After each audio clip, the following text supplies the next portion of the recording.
In today's video, I'm going to teach you how to change privacy settings on Viber. By the end, you will know exactly where every key privacy control lives and what it actually does. First, open Viber. On most phones, you will see the familiar purple chat bubble icon with a small phone symbol inside it. When Viber opens, you should land on your chat list, showing recent conversations and any unread messages. If Viber asks for a quick permission here, confirm it so the app can load as usual. Now tap More at the bottom. On both Android and iPhone, this is the button that usually looks like three small horizontal lines or sometimes says the word More. When you tap it, the screen changes to show your profile at the top, along with options such as Viber Out, QR code, and settings. This is the main hub for adjusting how Viber behaves. From there, tap Settings. You will see it in the list under your profile name and phone number. The settings screen opens with several sections such as Account, Privacy, Appearance, and others. Each of these sections controls a different area of the app, and you can always return here using the back button. Next, tap Privacy. This opens the privacy screen where all the controls related to your visibility and data use are grouped.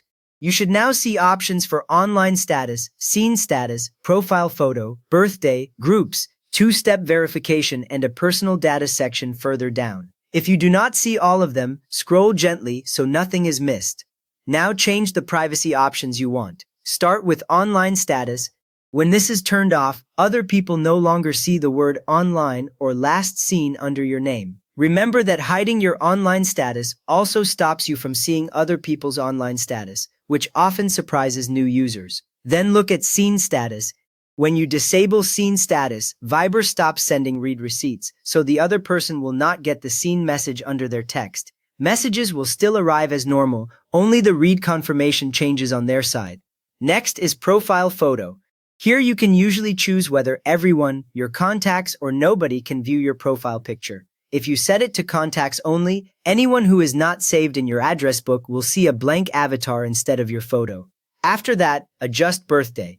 This setting controls whether Viber shows birthday notifications about you to your contacts. Turning it off hides your birthday information inside Viber, even if someone saved your date in their phone. Then check Groups. This decides who can add you directly into group chats. Limiting this to your contacts helps reduce random group invites. When you change this, new attempts from people outside that list will usually fail or need extra approval. At this point, review two-step verification. When enabled, it adds a secret code that Viber asks for when logging in on a new device. This gives strong protection if someone tries to register your number without permission, since they would need both your SMS code and your chosen security code. For additional privacy, go back within Privacy and tap Personal Data. You will see options such as Collect Analytics and Allow Content Personalization. Some phones also show location services here if Viber can access your location. From there, you can turn available options such as Collect Analytics and Allow Content Personalization on or off. Collect Analytics sends anonymous usage data that helps Viber improve features. Allow Content Personalization lets Viber tailor things like sticker suggestions or promotions based on how you use the app. You can also manage Location Services, which controls whether Viber can use your device location for features like shared locations in chats. Some options may vary by region, so do not worry if a setting you expect is missing or named slightly differently. You have now customized your Viber privacy settings to match how visible and trackable you want to be while you chat. If this helped you lock things down, please give the video a quick thumbs up, and feel free to subscribe for more clear privacy guides.